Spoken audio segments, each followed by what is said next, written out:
வசனத்திலிருந்து 39ஆம் வசனம் வரைக்கும் நாம் சேர்ந்து வாசிக்கிறோம். First Kings chapter 18 verses 30 to 39. 1 ராஜாக்கள் 18ஆம் அதிகாரம் 30ஆம் வசனத்திலிருந்து 39ஆம் வசனம் வரைக்கும் நாம் எல்லாரும் சேர்ந்து வாசிப்போம். பாருங்க, இந்த வசனத்தை வாசிக்கிறது நமக்கு பெரிய ஆசை. காரணம் என்னன்னா, இந்த வசனங்கள் எல்லாம் மனிதனுடைய வார்த்தைகள் அல்ல, கர்த்தருடைய வார்த்தைகள். அல்லேலூயா. இதை நீங்க வாசித்தீங்கன்னாவே உங்க எலும்புகளுக்குள்ள நெருப்பு பற்றியது. அந்த மாதிரி வார்த்தைகள் நம்ம வாசிக்கலாங்களா? அப்பொழுது எலியா சகல ஜனங்களை நோக்கி, என் கிட்டே வாருங்கள் என்றார். சகல ஜனங்களும் அவன் கிட்டே வந்தபோது தகர்க்கப்பட்ட கர்த்தருடைய பலிபீடத்தை அவன் செப்பனிட்டு, உனக்கு இஸ்ரவேல் என்னும் பெயர் இருப்பதாக என்று சொல்லி, கர்த்தருடைய வார்த்தையை பெற்ற யாக்கோபுடைய குமாரரால் உண்டான கோத்திரங்களுடைய இலக்கத்தின்படியே 12 கற்களை எடுத்து, அந்த கற்களாலே கர்த்தருடைய நாமத்திற்கென்று ஒரு பலிபீடத்தை கட்டி, பலிபீடத்தை சுற்றிலும் தானியம் அளக்கிற 2 பழனி விதைக்கத்தக்க இடமான ஒரு வாய்க்காலை உண்டாக்கி, விறகுகளை அடுக்கி, ஒரு காளையை சந்து சந்தாக துண்டித்து விறகுகளின் மேல் வைத்தார். பிற்பாடு அவர், நீங்கள் 4 குடம் தண்ணீர் கொண்டு வந்து சர்வாங்க தகன பலியின் மேலும் விறகுகளின் மேலும் ஊற்றுங்கள் என்றார். பின்பு 2ஆம் தரமும் அப்படியே ஊற்றுங்கள் என்றார். 2ஆம் தரமும் ஊற்றினார்கள். அதற்கு பின்பு 3ஆம் தரமும் அப்படியே ஊற்றுங்கள் என்றார். 3ஆம் தரமும் ஊற்றினார்கள். அப்பொழுது தண்ணீர் பலிபீடத்தை சுற்றிலும் ஓடினது. வாய்க்காலை தண்ணீரால் நிரப்பினார். அந்தி பலி செலுத்தும் நேரத்தில் தீர்க்கதரிசியாகிய எலியா வந்து, ஆபிரகாமுக்கும் ஈசாக்குக்கும் யாக்கோபுக்கும் தேவனாகிய கர்த்தாவே, இஸ்ரவேலிலே நீரே தேவன் என்றும் நான் உம்முடைய ஊழியக்காரன் என்றும், நான் இந்த காரியங்களை எல்லாம் உம்முடைய வார்த்தையின்படி செய்தேன் என்றும் இன்றைக்கு விளங்க பண்ணும். கர்த்தாவே, நீர் தேவனாகிய கர்த்தர் என்றும், தேவரே தங்கள் இருதயத்தை மறுபடியும் திருப்பினீர் என்றும் இந்த ஜனங்கள் அறியும்படிக்கு என்னை கேட்டருளும் என்றார். அப்பொழுது கர்த்தரிடத்திலிருந்து அக்கினி இறங்கி அந்த சர்வாங்க தகன பலியையும் விறகுகளையும் கற்களையும் மண்ணையும் பட்சித்து வாய்க்காலில் இருந்த தண்ணீரையும் நக்கி போட்டது. ஜனங்கள் எல்லாரும் இதை கண்டபோது முகம் குப்புற விழுந்து, கர்த்தரே தெய்வம், கர்த்தரே தெய்வம் என்றார்கள். ஆமென். உட்காருங்கள்.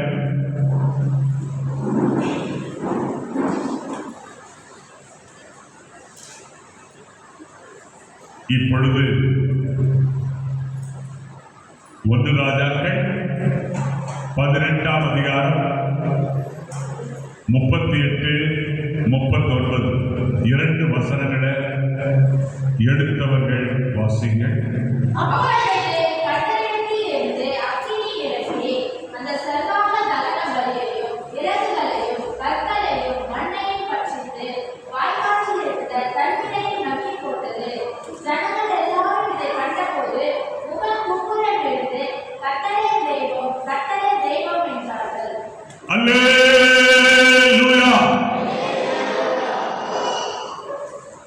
என்ன பயந்துட்டீங்களா? ஆமென். மறுபடியும் சொல்லுங்க. ஏன் அல்லேலூயா சொல்ல தெரியுங்களா? பூமியில் இருக்கிற அக்கினி அல்ல,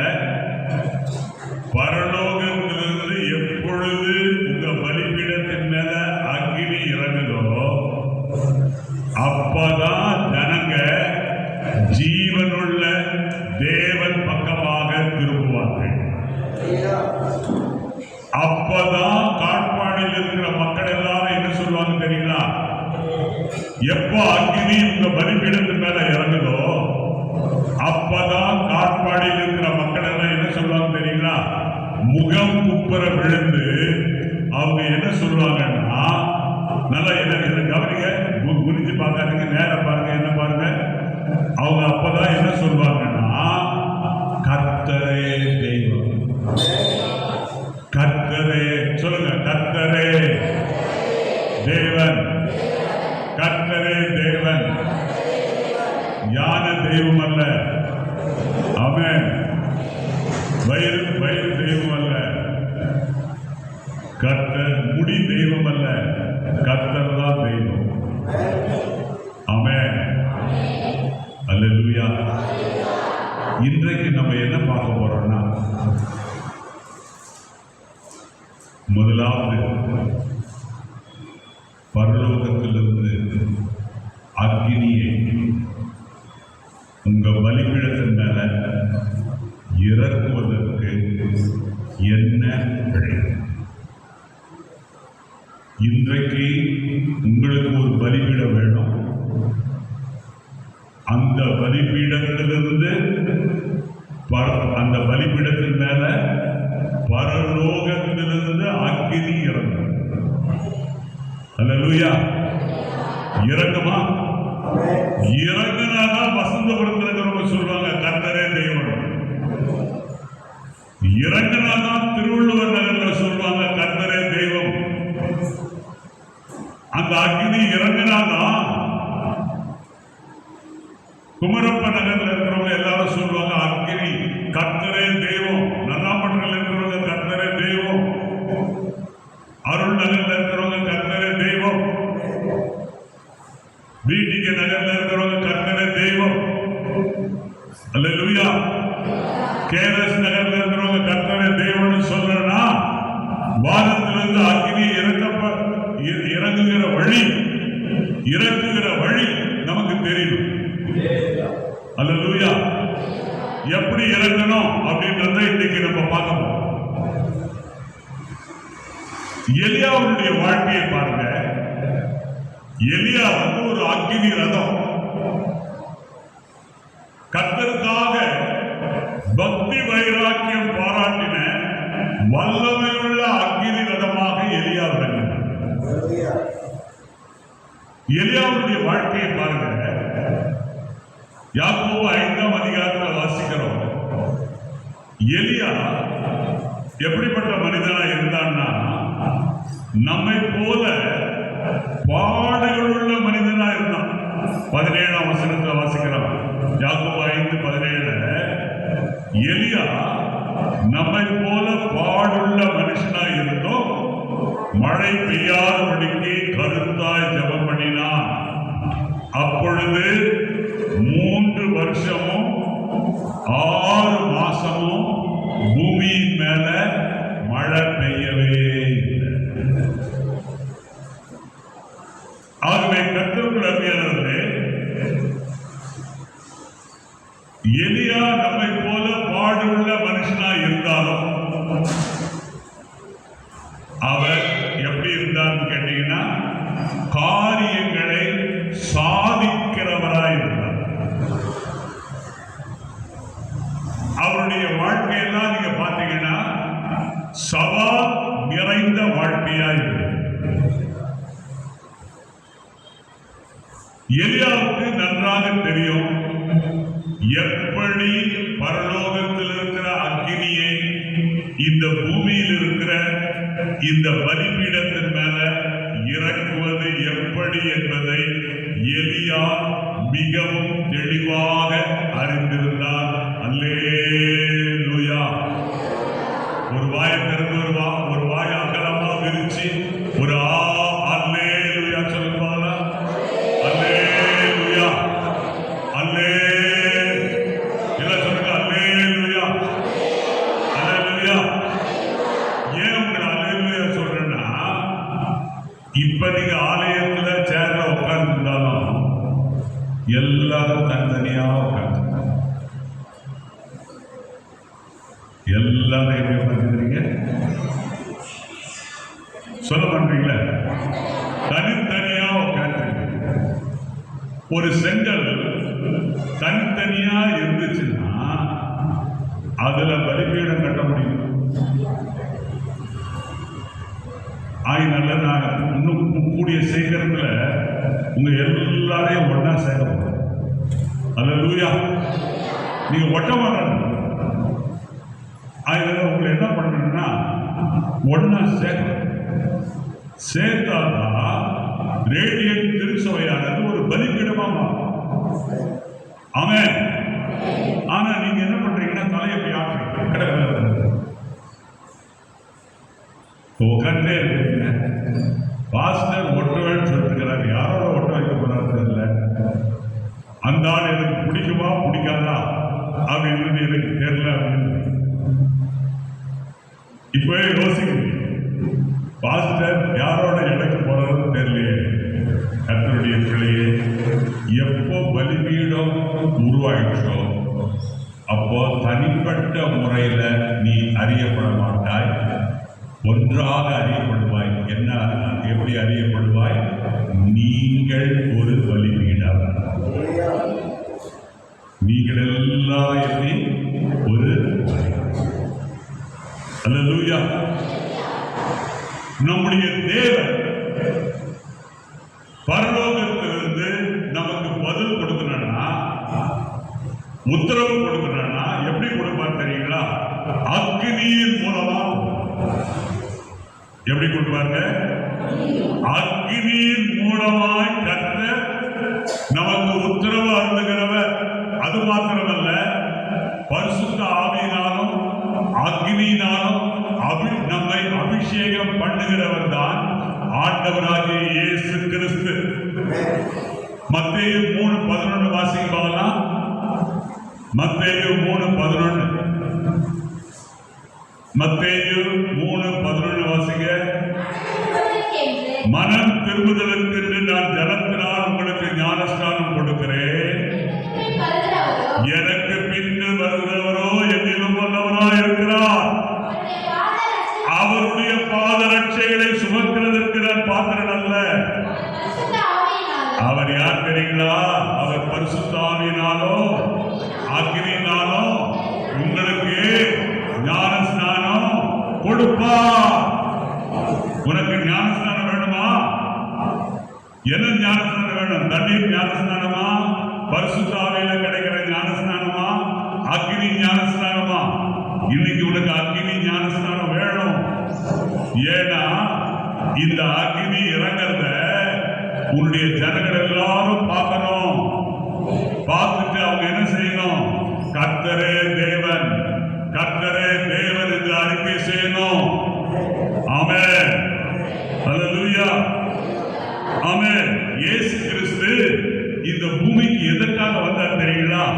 லூக்கா 12ஆம் அதிகாரம் 49 வசனத்தை வாசிக்கலாம். லூக்கா 12:49. பூமியின் மேல் அக்னியை போட வந்தேன், அது இப்பொழுதே பற்றி எரிய வேண்டும் என்று விரும்புகிறேன். ஆண்டவர் வந்த நோக்கமே உங்க மேல அக்னி இறங்கணும். உங்க ஊர்ல இருக்கிறவங்க எல்லாம் கர்த்தரே தேவன், கர்த்தரே தேவன் என்று அறிக்கை செய்யும். அரோகரா சத்தம் கொடுங்க. கர்த்தரே தேவன். அல்லேலூயா. அல்லேலூயா. ஆமென். ஆமென். பெந்தேகோஸ்தே நாள்ல 120 சீஷர்கள் மேல் வீட்டறையில இருந்த பொழுது நமக்கு நல்லா தெரியும். அப்போஸ்தலர் 2ஆம் அதிகாரம் 1லிருந்து 4 வரைக்கும் நீங்க வாசித்து பாருங்க. அந்த வசனங்கள்ல நம்ம என்ன பார்க்கிறோம்? பெந்தேகோஸ்தே என்கிற நாள் வந்த பொழுது அவர்கள் எல்லாரும் ஒருமனப்பட்டு ஓரிடத்துல வந்திருந்தாங்க. 3வது வசனத்துல வாசிக்கிறோம், அக்கினிமயமான நாவுகள் போல பிரிந்திருக்கும் நாவுகள் அவர்களுக்கு காணப்பட்டு அவர்கள் ஒவ்வொருவர் மீதும் வந்து வந்து அமர்ந்தது. காரணம் என்னன்னா, இந்த அக்கினி தான் மற்றவர்கள் இயேசுதான் மெய்யான கடவுள் என்று ஒத்துக்கொள்வதற்கு அத்தாட்சி. இந்த அக்கினி உன் மேல இறங்குறன்னா, உன்னை பார்க்கிறவங்க உன்னை பார்க்கும் போதே இயேசுதான் மெய்யான கடவுள், அவர்தான் உலகத்தின் ரட்சகர், அவர்தான் உலகத்தின் ராஜா என்று சொல்ல மாட்டார்கள். அக்கினி இறங்கணும். ஆமென். இன்னைக்கு இறங்குமா? இறங்கும். இந்த செய்தியை முடிக்கிறதுக்குனால உங்க மேல அக்கினி இறங்கும். அதுக்குள்ள ஒரு பலிபீடம் உருவாகும். இப்ப முதல்ல பார்க்கிறோம் 1 ராஜாக்கள் 18:30 வாசிங்க.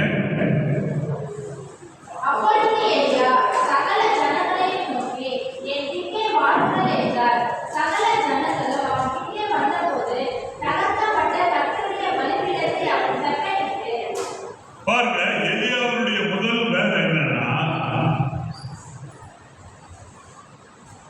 ஜனங்களை என்ன செய்யணும்? ஒப்புரவா. எலியாவுடைய முதல் வேலை என்னன்னா, ஜனங்களை ஒப்புரவா. உங்க போதகருடைய முதல் வேலை என்ன? இந்த ஆலயத்தில் உட்கார்ந்துக்கிறவங்க தனித்தனியா இருக்கிறாங்க, இவங்களை வந்து ஒப்புரவா. அல்லேலூயா. ஆமென். ஜனங்களை வந்து என்ன செய்யணும்? கிட்டி சேர வைத்து அவர்களை ஒப்புரவாக்க வேண்டியதுதான் எலியாவுடைய வேலை. எலியா சகல ஜனங்களை நோக்கி என்ன சொல்றாரு? என் கிட்டே வாருங்கள் என்றார். சகல ஜனங்களும் எலியாவின் கிட்டே வந்தார்கள். அல்லேலூயா. தேவனை விட்டு தூரமாய் இருக்கிற மனிதர்களை கிட்டி சேர்க்க வேண்டியது, தேவனிடமாய் கிட்டி சேர்க்க வேண்டியது இன்றைக்கு உங்களுடைய பொறுப்பு, என்னுடைய பொறுப்பு. அல்லேலூயா. அல்லேலூயா. நாம் அவரை தேடினால் அவர் நமக்கு வெளிப்படுவார். நாம் அவரை சேர்ந்தால் அவர் நம்மை சேர்வார். ஆகவே கர்த்தருடைய பிள்ளையே, இன்றைக்கு முதல்ல நம்ம என்ன செய்யணும்னா, தேவனை கிட்டி சேர வேண்டும். அதன் மூலமாக தேவனோடு ஒப்புரவாக வேண்டும். ஆமென். எபேசியர் 2:16 வாசிக்க. பூலோகத்தில் உள்ளவைகள் வாசிக்க. எபேசியர் 2:16.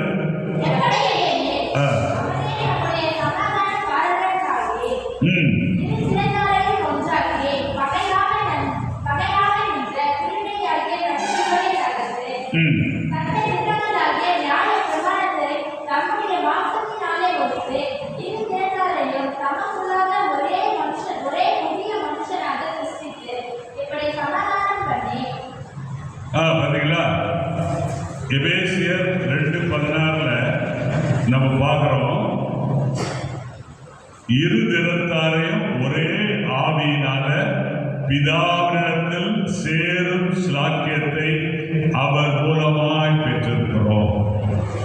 ஆகவே உலகத்தில் இருக்கிற எல்லா மக்களும் யாரிடத்தில் சேர்க்கப்படணும்? பிதாவினிடத்தில் சேர்க்கப்படணும். அல்லேலூயா. அப்படி சேர்ந்தாதான் பலிபீடம் உருவாகும். ஆமென். 2 கொரிந்தியர் 5ஆம் அதிகாரம் 18-19 பார்த்தீங்கன்னா அதுல என்ன வாசிக்கிறோம் அப்படின்னு பார்த்தீங்கன்னா, இவையெல்லாம் தேவனாலே உண்டாயிருக்கிறது, அவர் இயேசு கிறிஸ்துவை கொண்டு நம்மை தம்மோட ஒப்புரவாக்கி ஒப்புரவாக்குதலின் ஊழியத்தை எங்களுக்கு ஒப்பு கொடுத்தார். ஆமென். நம்ம எல்லாரும் என்ன பண்ணணும்னா, முதல்ல ஒன்னா சேர்ந்து நம்ம எல்லாரும் யாரிடத்துல வரணும்னா, இயேசுவினிடத்துல வரணும். ஏன் இயேசுவினிடத்துல வரணும்னா, இயேசு கிறிஸ்துவோடு கூட நம்ம எல்லாரும்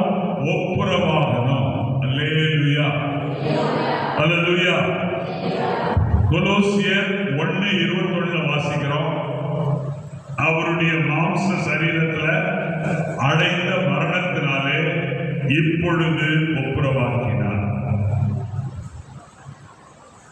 ஆமென். அப்ப கர்த்தருடைய பிள்ளையே, இன்றைக்கு உனக்கு பரலோக அக்கினி வேணுமா? இன்றைக்கு உனக்கு ஆசீர்வாதம் வேணுமா? ஒரே வழி. என்ன வழி? பிரிந்திருக்கிற நீ ஒன்னா பிரிந்திருக்கிற நீ என்ன பண்ண? ஒன்னா சேர்ந்து. ஒன்னா சேர்ந்துட்டு நீ என்ன பண்ணணும்? யாரோட சேர்ந்து இருக்கணும்? ஒன்னா சேர்ந்து எதுக்காக? இயேசு கிறிஸ்துவோடு நீங்க எல்லாரும் ஒன்றாக ஒப்புரவாக இருக்காங்க. ஆகவே ஒன்னா சேர்ந்த பிற்பாடு இயேசு கிறிஸ்துவோடு கூட நீ ஒப்புரவாக. அப்படி ஒப்புரவானா உன் மேல பரலோக ஆசீர்வாதம் இறங்கும். பரலோக ஆசீர்வாதம் மாத்திரம் இல்ல, அக்கினியும் உன் மேல இறங்கினா நீ ஒன்னா சேர்ந்தாதான், ஒப்புரவானாதான் உனக்கு சாத்தியமாகும். அல்லேலூயா, அல்லேலூயா. அடுத்தது வாசிங்க, 1 ராஜாக்கள் 18ஆம் அதிகாரம் 30ஆம் வசனத்தை வாசிங்க.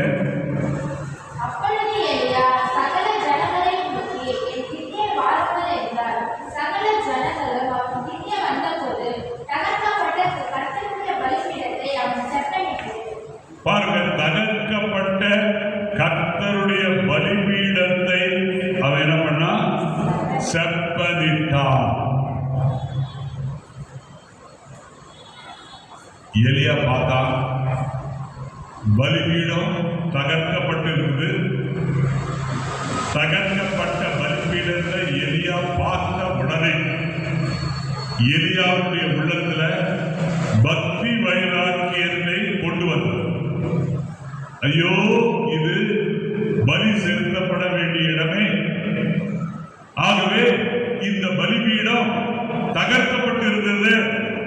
அதனால என்ன பண்ண போறேன்? இந்த பலிபீடத்தை நான் என்ன செய்ய போறேன்? செப்பனிட போறேன். கர்த்தருடைய பிள்ளையே, உன்னுடைய பலிபீடம் எப்படி இருக்கு? அக்கிரமங்களினாலும் பாவங்களினாலும் அநியாயங்களினாலும் குற்றங்களினாலும் உன்னுடைய பலிபீடம் தகர்க்கப்பட்ட நிலைமையில இருக்கிறதா? இன்றைக்கு கர்த்தர் உன் பலிபீடத்தை பார்க்கிறார்.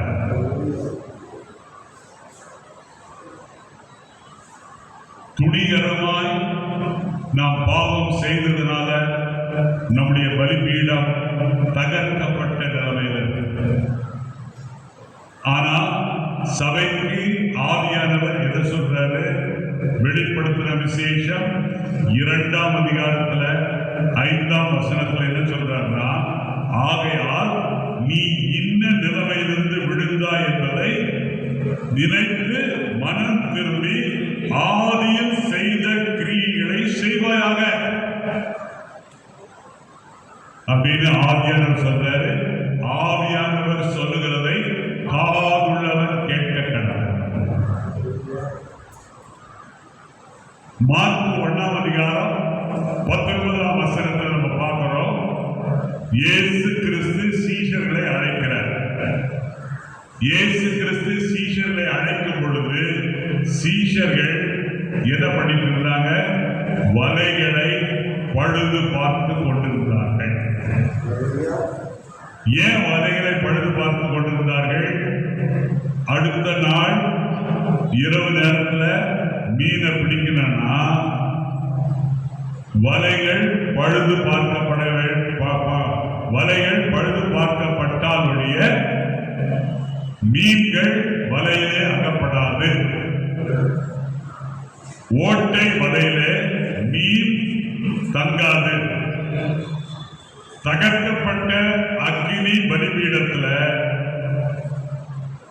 அக்கினி இறங்குமா? இறங்காது. பாவ ஜீவியத்துல ஆசீர்வாதம் இறங்குமா? இறங்காது. ஆகவே கர்த்தருடைய பிள்ளையே, இன்றைக்கு நீ முதல் அறிவுரையாக பண்ணணும்? உன்னுடைய பலிபீடத்தை இன்றைக்கு நீ செப்பட்ட. அல்லேலூயா, அல்லேலூயா, ஆமென். வேல்ஸ் தேசத்துல எழுப்புதலுக்கு காரணமாயிருந்த ஈவான் ராபர்ட்ஸ் என்கிற பிரசங்கியார் ஒரு நாள் ஒரு இடத்துல பிரசங்கம் பண்ணுவதற்காக குதிரையின் மேல் சவாரி செய்து கொண்டே போய்கொண்டிருந்தார். போய்கொண்டிருக்கும் பொழுது நடுவழியில ஒரு காடு வந்துச்சு. அந்த காடு பக்கமா குதிரையின் மேல அவர் போய்கொண்டிருக்கும் பொழுது ஆவியானவர் ஈவான் ராபர்ட்ஸ் கிட்ட பேசினார். என்ன பேசினார்னா, ஈவான் ராபர்ட்ஸ், உன்னிடத்துல இந்த குறைகள் எல்லாம் உன்னுடைய வாழ்க்கையில இருக்கிறது, அதை சரி பண்ணு அப்படின்னு சொன்னார். உடனே ஈவான் ராபர்ட்ஸ் என்ன பண்ணார்னா, குதிரையை விட்டு இறங்கி அந்த காட்டுக்குள்ளே போய் அந்த காட்டுக்குள்ளே ஜெபம் பண்ணார். ஜெபம் பண்ணி தன்னுடைய வாழ்க்கையில் இருக்கிற குறைகள் எல்லாம் அறிக்கை பண்ண உடனே ஆண்டவர் அவருடைய குறைகள் எல்லாம் மன்னித்தார். மன்னித்த பிற்பாடு அவர் அந்த கூட்டத்துக்கு போய் அவர் கொடுத்த செய்தி அந்த கூட்டத்துல எல்லா மேலும் ஒரு எழுப்புதலை கொண்டு ஒரு அக்கினி அந்த கூட்டத்துல இறங்குச்சு. இறங்கின உடனே அந்த வேல்ஸ் தேசத்துல ஈவான் ராபர்ட்ஸனுடைய கூட்டத்தின் மூலமாக ஒரு மாபெரும் எழுப்புதல் தீ பற்றி எரிந்தது. ஆமென். இன்றைக்கு கர்த்தருடைய பிள்ளையே, உன் வாழ்க்கையில இருக்கிற குறைகளை நீ செப்பன. உன் வாழ்க்கையே பலிபீடமா மாறணும். ஏன் தெரியுமா? பலிபீடத்தின் மேலதான் தேவனுடைய ஆசீர்வாதம் இறங்கும். பலிபீடத்தின் மேலதான் அக்கினி இறங்கும். ஆகினால கர்த்தருடைய பிள்ளையே, கால் உள்ளவன் கேட்க கடவன். 1 ராஜாக்கள் 18ஆம் அதிகாரம் 31ஆம் வசனம். 1 ராஜாக்கள் 18:31.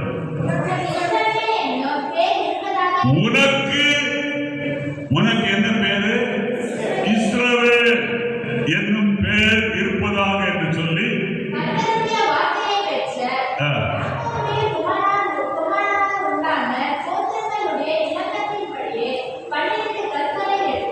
அல்லேலூயா. எலியா என்ன பண்ணாருன்னா, பலிபீடத்துக்கு என்ன பேர் வச்சாரு? இஸ்ரவேல்.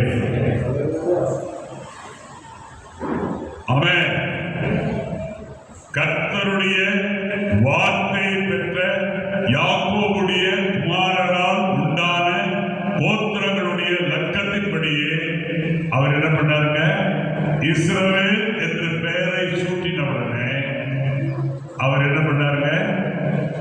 பிரிந்திருக்கிற 12 கற்களை அவர் எடுத்துக்கொண்டார். பிரிந்து தனித்தனியா கிடக்கிற 12 கற்களை அவர் என்ன பண்ணாங்க? எடுத்து கொண்டு வந்தார். அல்லேலூயா, அல்லேலூயா, ஆமென், ஆமென். உன்னுடைய பெயர் இன்றைக்கு மாறும். ஆண்டவர் உனக்கு எந்த பெயரை வைக்க விரும்புகிறார்? இஸ்ரவேல்.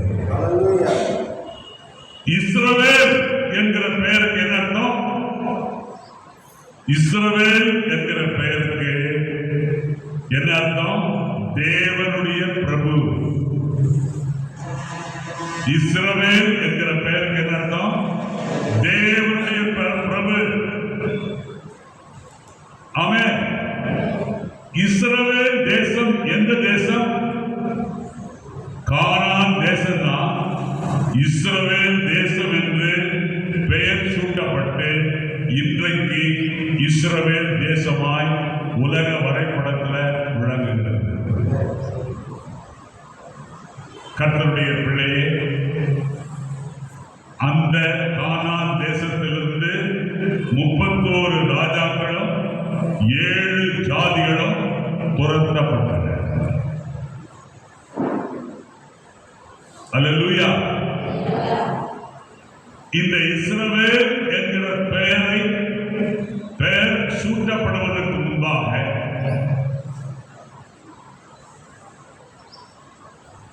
ஆராதிக்கிற தேவனுடைய பெயர் எப்படி இருந்துச்சு?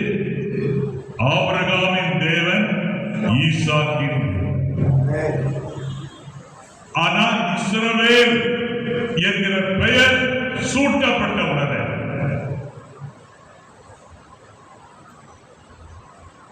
அல்லேலூயா, அல்லேலூயா.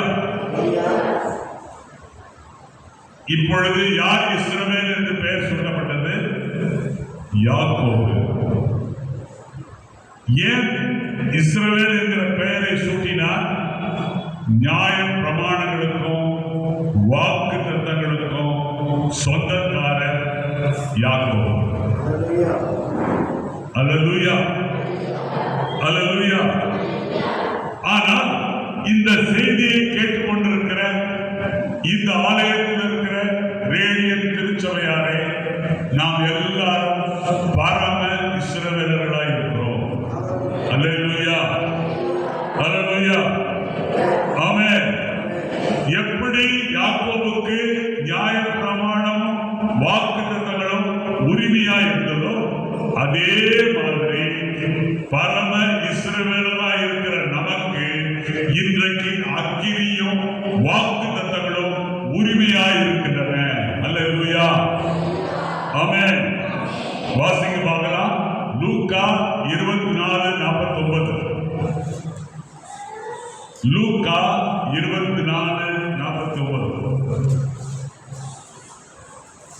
லூக்கா 24:49. என் பிதா வாக்குத்தத்தம் பண்ணினதை இதோ நான் உனக்கு அனுப்புகிறேன். நீங்களோ உன்னதத்திலிருந்து வரும் பலனால் கற்பிக்கப்படுகிற வரைக்கும் எருசலேம் நகரத்துல. அப்போ நம்ம எல்லாம் பரம இஸ்ரவேலர்கள். நமக்கு என்ன உண்டு? வானத்திலிருந்து இருக்கிற அக்கினியும் வாக்குத்தத்தங்களும் நமக்கு உண்டு. ஆமென், அல்லேலூயா. இந்த பலிபீடம் கட்டி எழுப்பப்படணும். பலிபீடம் கட்டி எழுப்பப்படணும்னா பலிபீடம் கட்டுவதற்கு என்ன தேவை? கற்கள் தேவை. எத்தனை கல் தேவைப்பட்டது? 12 கல். அல்லேலூயா, அல்லேலூயா.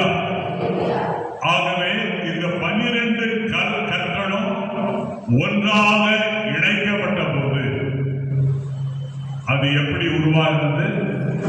கர்த்தருக்கென்று ஒரு பலிபீடம் உருவாகிறது. அல்லேலூயா, அல்லேலூயா. 12 கற்களும் முன்பு எப்படி இருந்தன? பிரிந்து கிடந்தன. ஆனா இப்பொழுது ஒன்றோடு ஒன்று இந்த 12 கற்களும் இணைந்து ஐக்கியமாகி ஒரு பலிபீடம் உருவாச்சு. அல்லேலூயா. ஆகவே தான் நான் உங்களுக்கு என்ன சொல்றேன்னா, புதன்கிழமை வாங்க, சனிக்கிழமை வாங்க, ஞாயிற்றுக்கிழமை வாங்கன்னு ஏன் சொல்றேன்னா, எப்பொழுதெல்லாம் நீங்க வந்து ஒன்னா சேர்றீங்களோ அப்பொழுது ஒரு பலிபீடம் உருவாக வேண்டும். அல்லேலூயா. நீங்க பிரிஞ்சு இருந்தீங்கன்னா கற்களா இருப்பீங்க. ஆனா ஒன்னா இணைஞ்சீங்கன்னா பலிபீடமா உருவாகுவீர்கள். பிரிஞ்சு இருந்தீங்கன்னா இஸ்ரவேல் தேசத்துல 2 பிரிவுகள் காணப்பட்டது. ரூபன் கோத்திரமும் அதுக்கப்புறம் நம்ம பார்க்கிறோம் இஸ்ரவேல் தேசத்துல 2 கோத்திரங்கள், யூதா கோத்திரம், பெஞ்சமின் கோத்திரம் 2 சேர்ந்து எருசலேமை தலைநகரமாக கொண்டு அது ஒரு தனி பிரிவா இருந்துச்சு. அதே மாதிரி மற்ற 10 கோத்திரங்களும் அவங்க பிரிஞ்சு போய் அவங்க 2 பேரும் சமாரியாவை தலைநகராக கொண்டு அவங்க பிரிஞ்சிருந்தாங்க. இப்படி பிரிஞ்சு இருக்கிற வரைக்கும் வானத்திலிருந்து அக்னி இறங்கவே இல்லை. பிரிஞ்சு இருந்ததுனால என்ன நன்மை அப்படின்னு கேட்டீங்கன்னா, அடிக்கடி பிரிஞ்சு இருந்ததுனால யுத்தங்கள் சண்டைகள் ஏற்பட்டன. ஆகியனாலதான் ரோமர் 16:17 பரிசுத்த பவுல் என்ன சொல்றாருன்னா, பிரிவினை உண்டாக்குவோரை குறித்து எச்சரிக்கையாயிருங்கள். பிரிவினை உண்டாக்குவோரை குறித்து எப்படி இருக்க? எச்சரிக்கையாயிருங்க. 1 கொரிந்தியர் 12ஆம் அதிகாரம் 25ஆம் வசனத்துல என்ன பார்க்கிறேன்னா, சரீரத்துல பிரிவினை உண்டாயிராமல் அவயவங்கள் ஒன்றை குறித்து ஒன்று கவலையா இருக்கும்படிக்கு தேவன் கனத்தில் குறை உள்ளதற்கு அதிக கவனத்தை கொடுத்து இப்படி சரீரத்தை அமைத்திருக்கிறார். அல்லேலூயா, அல்லேலூயா. ஆகவே கர்த்தருக்குள் அருமையானவர்களே, 120 பேரும் பெந்தேகோஸ்தே நாடன்று மேல் வீட்டறையில ஒன்று கூடி ஆண்டவருடைய சமூகத்துல காத்திருந்த பொழுதுதான் அப்போஸ்தலர் 2:3 வாசிக்கிறோம், அக்கினிமயமான நாவுகள், பிரிந்திருக்கிற நாவுகள் அவர்களின் எல்லா மேலும் வந்து அமர்ந்தது. அல்லேலூயா, அல்லேலூயா. கர்த்தருடைய பிள்ளையே, இன்றைக்கு உன்மேல அக்கினிமயமான நாவுகள் வந்து அமர வேண்டுமா? இங்க உட்கார்ந்து பிரிவினை எண்ணத்தோடு பிரிவினை சிந்தனையோடு இருக்காது. ஆவியில ஒருமனப்பட்டு இரு, ஒரே சிந்தையோடு இரு, ஒரே எண்ணத்தோடு இரு. தேவனுடைய பிள்ளைகளோடு ஒன்றாய் சேரு. நான் தனியா வருவேன், நான் தனியா போவேன், இப்படி இருக்காத. ஆண்டவருடைய பிள்ளைகளோடு ஐக்கியம் வச்சுக்கோ. ஒன்றாய் இருந்தால்தான் 120 பேர் மேல இறங்கின அதே அக்கினிமயமான நாவுகள் இன்றைக்கு உன்மேல இறங்கி உன்மேல வந்து அமரும். ஆகவே கர்த்தருக்குள் அருமையானவர்களே, ஒருவரப்பட்டு ஒரே சிந்தையோடு நீ ஜெபிக்கும் போது நிச்சயமா உன் மேல அக்கினி வந்து இறங்கும்.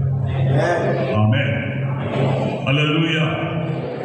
அடுத்தபடியாக நம்ம என்ன பார்க்கிறோம்? 33ஆம் வசனத்தை வாசிங்க. 1 ராஜாக்கள் 18:33.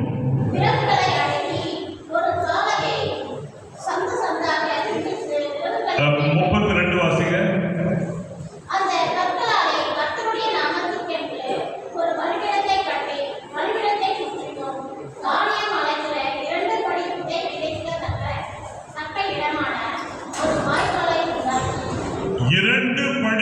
விதை விதைக்கத்தக்கதாக ஒரு இடமான ஒரு வாய்க்காலை உண்டாக்கும். கர்த்தருடைய பிள்ளையே, பலிபீடம் உருவாயிடுச்சு. பலிபீடம் உருவான உடனே நல்லா கவனிங்க, பலிபீடத்தை சுற்றிலும் என்ன ஏற்படுத்தணும்? வாய்க்கால. அல்லேலூயா. தூங்கிட்டு இருக்கிறீங்களா, முடிச்சிருக்கிறீங்களா? எல்லாரும் ஒரு அல்லேலூயா சொல்லுங்க. அல்லேலூயா, ஆமென். 2 படி விதை விதைக்கத்தக்க இடமான ஒரு வாய்க்காலை உண்டாக்கினார்.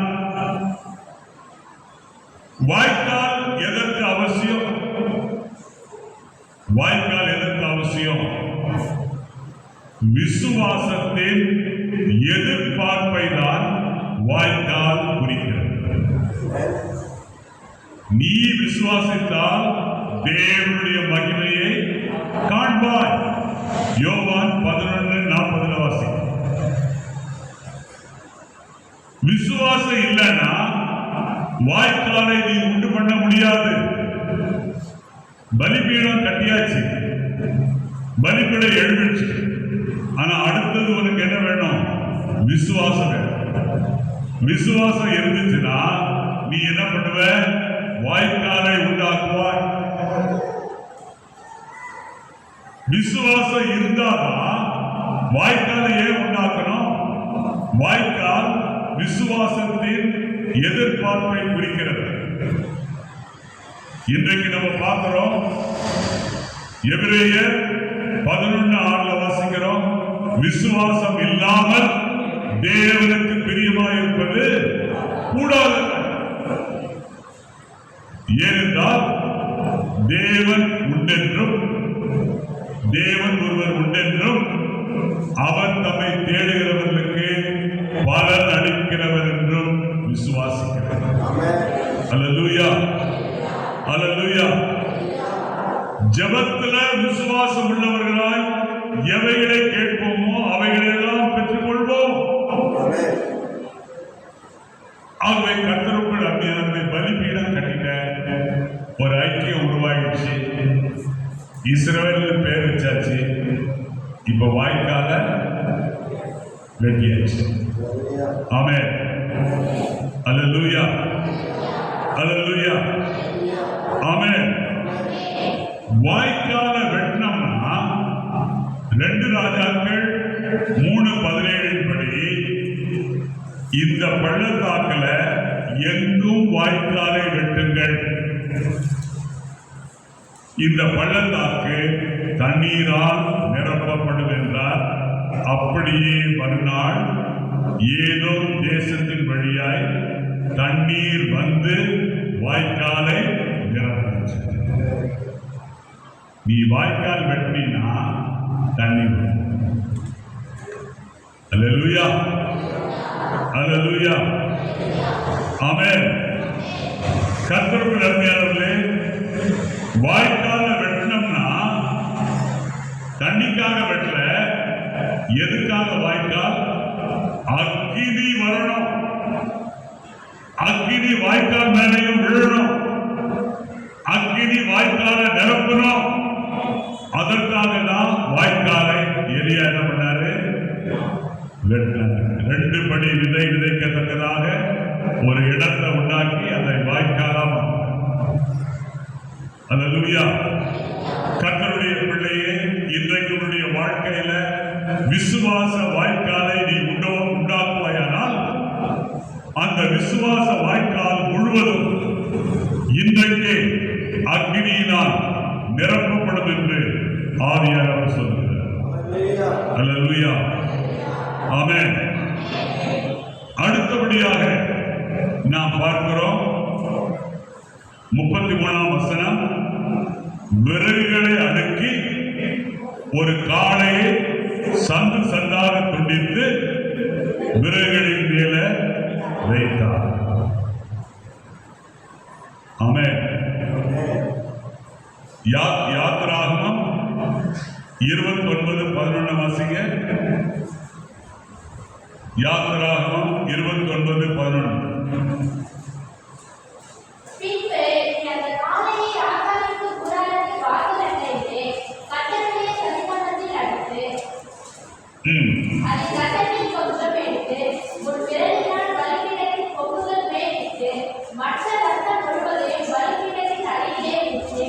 கர்த்தருக்குள் அருமையானவர்களே,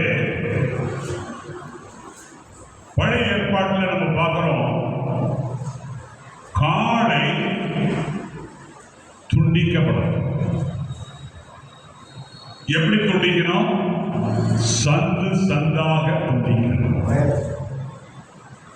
காளை சந்து சந்தாக, கொஞ்சம் வாய் திறந்து சொல்லுங்க, காளை சந்து சந்தாக துண்டிக்கணும். அப்போ காளையை பலியாய் செலுத்தும் பொழுது லேவியராகவும் 4ஆம் அதிகாரம் 4ஆம் வசனத்துல என்ன வாசிக்கிறோம்? காளை எப்படி இருக்கணும்? பலிக்குரிய காளை எப்படி இருக்கணும்? மாசில்லாத காளையா இருக்கணும், சுத்தமானதா இருக்கணும், விரி குளம் உள்ளதா இருக்கணும்.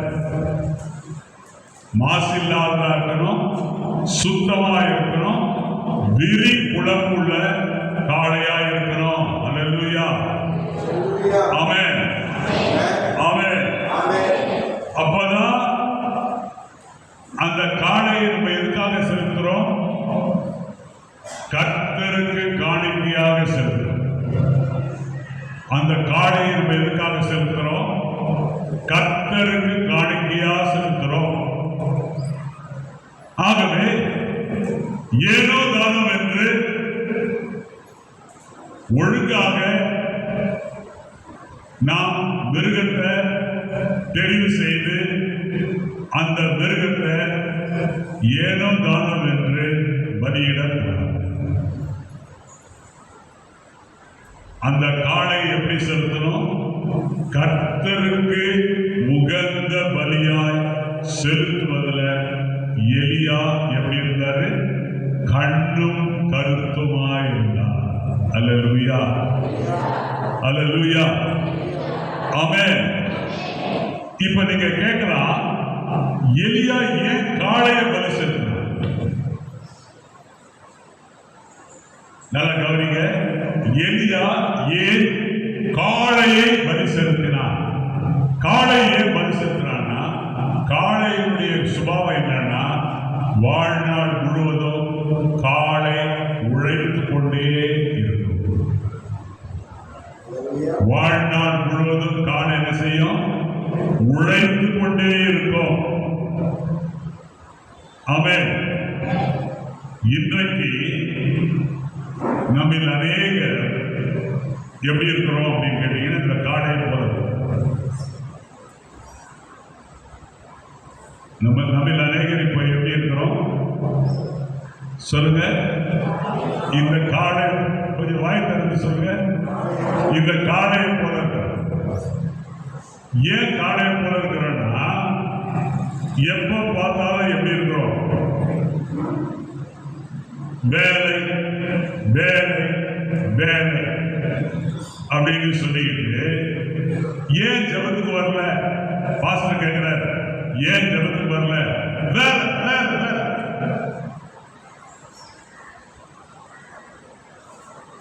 வேலை வேலை வேலைன்னு சொல்லி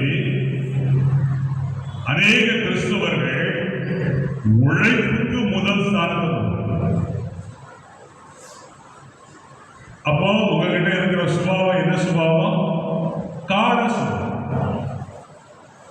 உங்ககிட்ட இருக்கிற சுபாவம் என்ன சுபாவங்க? அப்படி மெதுவா கொஞ்சம் பேர் சிரிக்கிறாங்க. அல்லேலூயா, ஆமென். உங்ககிட்ட இருக்கிற சுபாவம் என்ன சுபாவம்? காளை சுபாவம். ஆமென். ரெண்டாவது பார்த்தீங்கன்னா, காளையை பாருங்க, கொஞ்ச நாளைக்கு முன்னாடி ஜல்லிக்கட்டு நடத்துறாங்க இல்லைங்களா? நீங்க பாத்தீங்களா? எல்லாரும் ஜல்லிக்கட்டு காளை அடைக்கிறது. அந்த காளை சாதுவா இருக்குதா முரட்டா இருக்குதா? முரட்டா இருக்கு. அப்போ ஒண்ணு வந்து எப்ப பார்த்தாலும் ஆகினால்தான் காளை என்ன பண்ணோம்? பலி செலுத்து. இந்த வேலை வேலை வேலை வேலைன்னு சொல்லிட்டு பாருங்க, அதுக்குதான் காளையை சந்து சந்தா வெட்டணும். அல்லேலூயா. அதுக்கப்புறம் என்ன பண்றோம்? இந்த காளை எப்படிப்பட்டது? முரட்டு சுபாவம். ஆகவே இந்த முரட்டு சுபாவம் சந்து சந்தா ஆகும். காளை என்ன பண்ணோம்? சந்து சந்தா வெட்டி பலியிடும். ஆகவே பலியிடும் போது என்ன பண்றோம்னா, இந்த உழைப்பு உழைப்பு உழைப்புன்னு சொல்லி உழைப்பை முதல் சார்ந்த வச்சுக்கிறாங்க. அது பலியிடப்படும். ரெண்டாவது, காளைக்கு என்ன சுபாவம் இருக்குதுங்க? முரட்டு சுபாவம். இந்த ரெண்டுமே பலியிடப்பட்டாதான் அக்கினி பலிபீடத்தின் மேல இறங்கும். அல்லேலூயா, அல்லேலூயா. அடுத்தபடியாக நம்ம பார்க்கிறோம் 1 ராஜாக்கள் 18:34 வாசிங்க.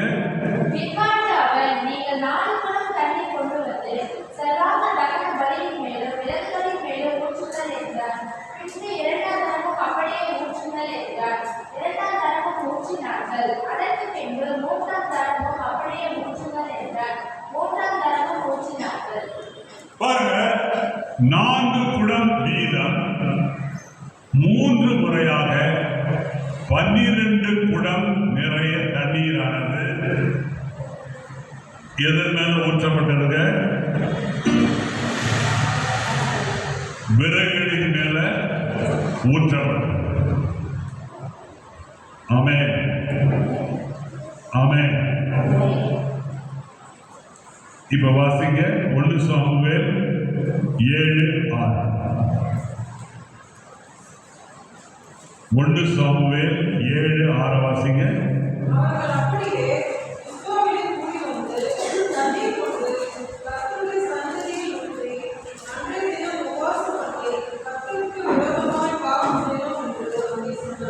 பாருங்க, 12 கூடை 12 குடங்கள் தண்ணீரை ஊற்றினாங்கன்னா 12 குடங்கள் எதை குறிக்குதுன்னா 12 கோத்திரங்கள்.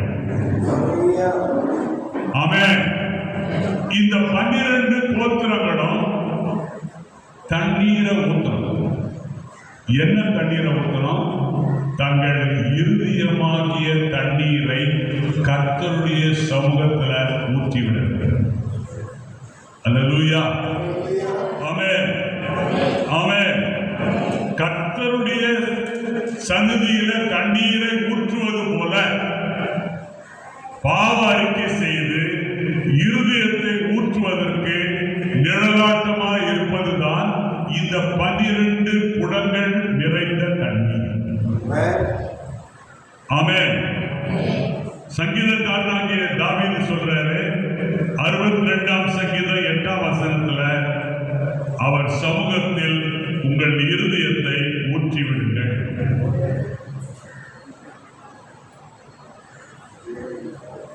புலம்பல் 2:19 வாசிக்கிறோம். எழுந்திரு, ராத்திரியிலே முதல் சாமத்தில் கூப்பிடு, ஆண்டவருடைய சமூகத்துல உன் இருதயத்தை தண்ணீரை போல ஊற்றிவிடு. கர்த்தருக்குள் அருமையானவர்களே, இன்றைக்கு நம்முடைய பாவங்கள் கழுவப்படும்படி இயேசு கிறிஸ்துவின் ரத்தம் நம்முடைய இருதயத்துல பரிசுத்த ஆவியானவரால் தெளிக்கப்பட்டுள்ளது. 1 யோவான் 1:7 வாசிக்கிறோம். அவருடைய குமாரனாகிய இயேசு கிறிஸ்துவின் ரத்தம் சகல பாவங்களை நீக்கி நம்மை சுத்திகரிக்கும். அல்லேலூயா. ஆகவே கர்த்தருடைய பிள்ளையை உன் இருதயத்தை ஆண்டவருடைய சமூகத்துல ஊற்றிவிடு. அப்பதான் அக்கினி இறங்கும். இப்ப வாசிங்க 1 ராஜாக்கள் 18:36 வாசிங்க.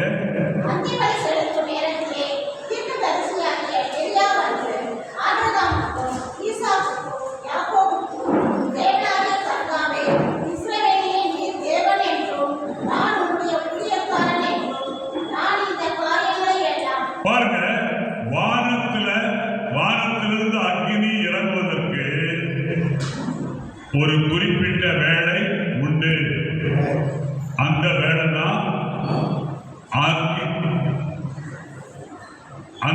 தான் அந்தி பலி செலுத்துகிற வேலை.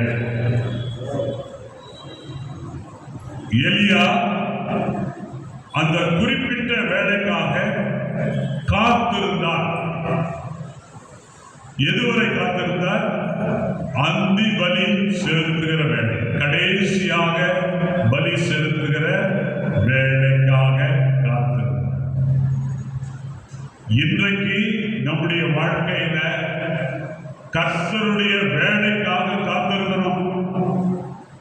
யோவான் 2:4 வாசிக்கிறோம். திராட்சை ரசம் குறைவுபட்ட போது இயேசுடைய தாயார் இயேசுவிடம் வந்து அதை அறிவித்த பொழுது இயேசு மரியாளுக்கு என்ன பதில் சொன்னார்?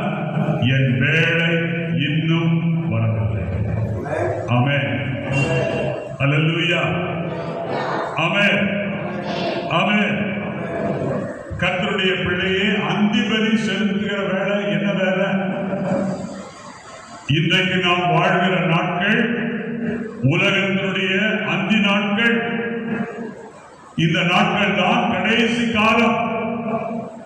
கர்த்தருடைய வருகை சமீபமாய் உள்ள காலம். கர்த்தர் இந்த கடைசி காலத்துல ஒரு மகா பெரிய அக்கினி அபிஷேகத்தை ஊற்றுவதற்கு அவர் ஆயத்தமாயிருக்கிறார். இப்ப வாசிங்க 36ஆம் வசனம், 37ஆம் வசனம்.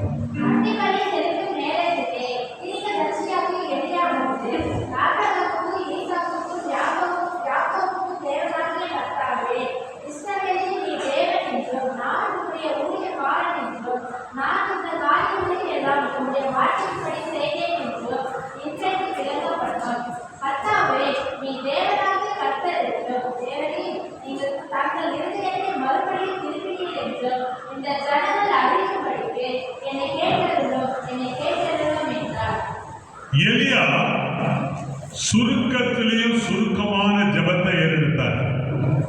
இந்த ஜெபத்தை ஏறெடுப்பதற்கு 1 நிமிஷத்துக்கு குறைவாக தான் நேரம் எடுத்திருக்கும். ஆனா இந்த ஜெபம் தான் விசுவாச ஜெபம். இந்த ஜெபம் என்ன பண்ணுச்சுன்னா அக்கினியை இறங்க பண்ணுச்சு.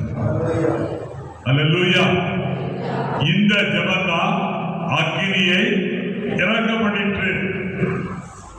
எலியாவுடைய ஜெபத்துல 3 பகுதியை பார்க்கணும். முதல் பகுதி என்ன? கர்த்தரை அழைக்கும் பகுதி. இந்த 36-37 முதல் பகுதி என்ன? எலியாவுடைய ஜெபத்துல முதல் பகுதி கர்த்தரை அழைக்கும் பகுதி. 2ஆம் பகுதி கர்த்தருக்கும் எலியாவுக்கும் இடையிலே இருக்கிற தொடர்பினை உறுதிப்படுத்துகிற பகுதி. 3வது பகுதி கர்த்தர் ஜெபத்தை கேட்க வேண்டிய அவசியத்தை உணர்த்தும் பகுதி. இந்த 3 பகுதிகள் அடங்கிய ஜெபத்தை எலியா ஏறெடுத்தார். அல்லேலூயா. இப்ப 38-39 வாசிங்க. அப்பொழுது கர்த்தரிடத்திலிருந்து அக்கினி இறங்கி அந்த சர்வாங்க தகன பலியையும் விறகுகளையும் கற்களையும் மண்ணையும் பட்சித்து வாய்க்காலில் இருந்த தண்ணீரை நக்கி கொண்டது. ஜனங்கள் எல்லாரும் இதை கண்ட பொழுது முகம் குப்புற விழுந்து கர்த்தரே தேவன். அல்லேலூயா. இந்த ஜெபத்தை பார்த்தோம்.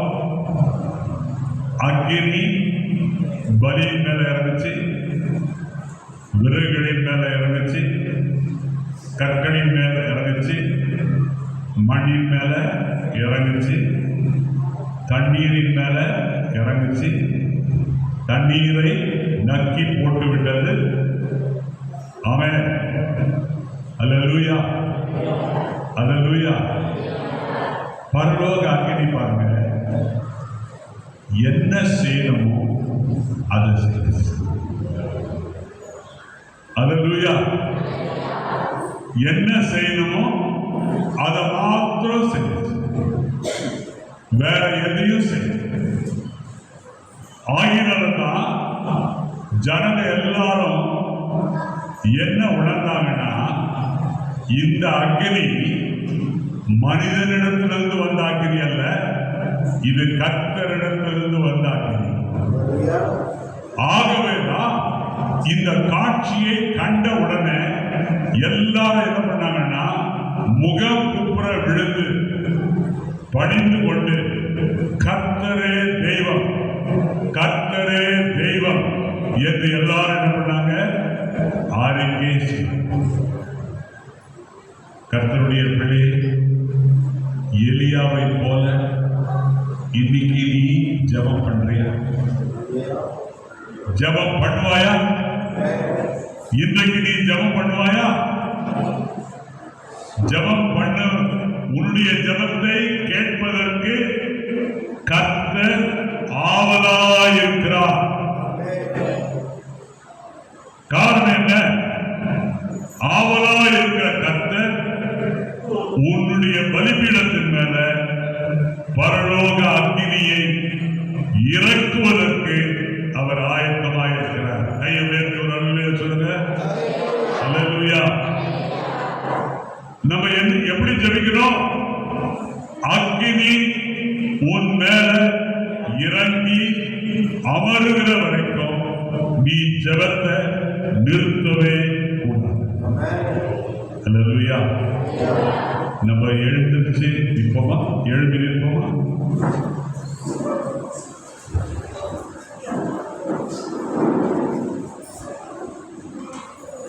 எலியாவின் தேவன் நம் தேவன், வல்லமையின் தேவன் நம் தேவன்.